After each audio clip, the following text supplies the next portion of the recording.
स्वागत है दोस्तों मनभावरा में आपका। आज से श्राद्ध शुरू हो गए हैं और उसी से संबंधित एक कहानी मैं लेकर आई हूँ आपके साथ, जो कि बड़ी पौराणिक कहानी है। और ये कहानी है इस विषय में कि माता सीता ने दशरथ जी, जो उनके ससुर लगते थे, उनका पिंडदान किया था और उसके बाद श्राप दिया था। तो चलिए, उन्होंने श्राप किसको दिया था और क्यों दिया था, ये आपके साथ ज़रूर बताऊंगी मैं। वाल्मीकि रामायण में सीता माता द्वारा पिंडदान देकर राजा दशरथ की आत्मा को मोक्ष मिलने का संदर्भ आता है।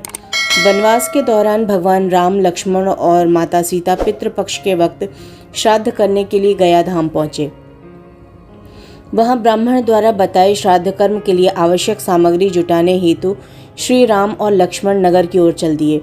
ब्राह्मण देव ने माता सीता को आग्रह किया कि पिंडदान का सही समय निकला जा रहा है। यह सुनकर सीता माता की व्यग्रता भी बढ़ती जा रही थी, क्योंकि श्री राम और लक्ष्मण अभी लौटे नहीं थे। इसी उपरांत दशरथ जी की आत्मा ने उन्हें आभास कराया कि पिंडदान का वक्त बीता जा रहा है। यह जानकर माता सीता असमंजस में पड़ गईं। तब माता सीता ने स्वयं समय के महत्व को समझते हुए यह निर्णय लिया कि वह स्वयं अपने ससुर राजा दशरथ का पिंडदान करेंगी। उन्होंने फल्गु नदी के साथ साथ वहां उपस्थित वटवृक्ष, कौवा, तुलसी, ब्राह्मण और गाय को साक्षी मानकर स्वर्गीय राजा दशरथ का पिंडदान पूरी विधि विधान के साथ किया।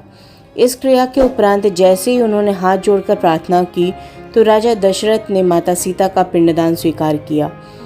माता सीता को इस बात से प्रफुल्लित हुई कि उनकी पूजा दशरथ जी ने स्वीकार कर ली है, पर वो ये भी जानती थी कि प्रभु राम इस बात को नहीं मानेंगे, क्योंकि पिंडदान पुत्र के बिना नहीं हो सकता। थोड़ी देर बाद भगवान राम और लक्ष्मण जी सामग्री लेकर आए और पिंडदान के विषय में पूछा। तब माता सीता ने कहा कि समय निकल जाने के कारण मैंने स्वयं पिंडदान कर दिया। प्रभु राम को इस बात का विश्वास नहीं हो रहा था कि बिना पुत्र और बिना सामग्री के पिंडदान कैसे संभव और स्वीकार हो सकता है।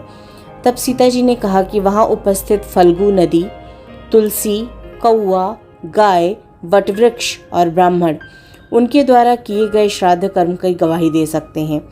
भगवान राम ने जब इन सबसे पिंडदान किए जाने की बात सच है ये पूछा, तब फल्गु नदी, गाय, कौवा, तुलसी और ब्राह्मण पांचों ने प्रभु राम का क्रोध देकर झूठ बोल दिया कि माता सीता ने कोई पिंडदान नहीं किया।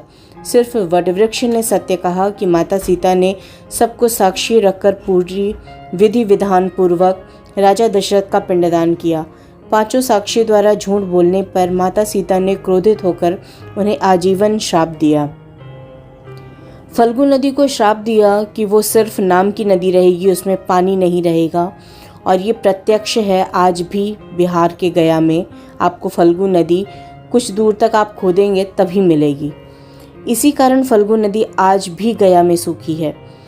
गाय को श्राप दिया कि गाय पूजनीय होकर भी सिर्फ उसके पिछले हिस्से की पूजा की जाएगी और गाय को खाने के लिए दर बदर भटकना पड़ेगा।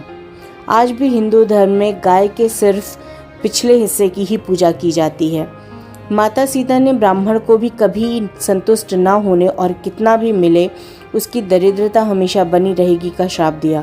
इसी कारण ब्राह्मण कभी दान दक्षिणा के बाद भी संतुष्ट नहीं होते।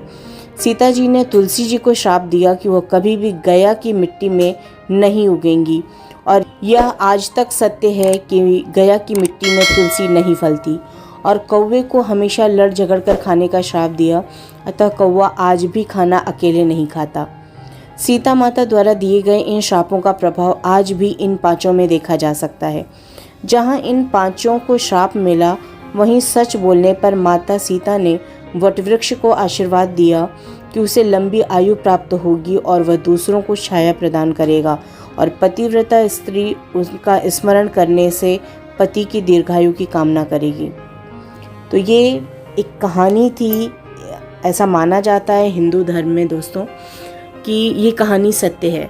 जब सीता माँ के ससुर जी आए राजा दशरथ वहाँ पिंडदान के लिए, तो ऐसी मान्यता है कि वहाँ बालू में से उनका हाथ आया पिंडदान के लिए, और वहाँ कोई सामग्री ना उपलब्ध होने की वजह से माता सीता ने बालू का पिंड ही राजा दशरथ को पिंडदान किया।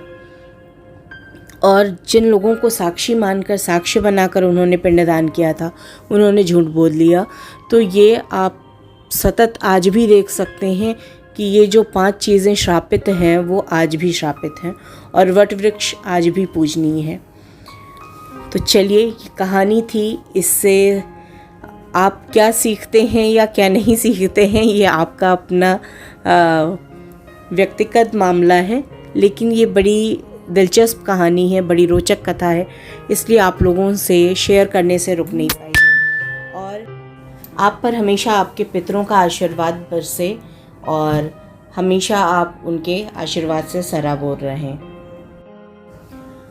तो चलिए दोस्तों, अगर आपको ये कथा पसंद आई हो तो लाइक कर दीजिए, शेयर कर लीजिए अपने दोस्तों में, रिश्तेदारों में, और सब्सक्राइब कर लीजिए मन बावरा को। मिलती हूँ आपसे अगली कहानी के साथ।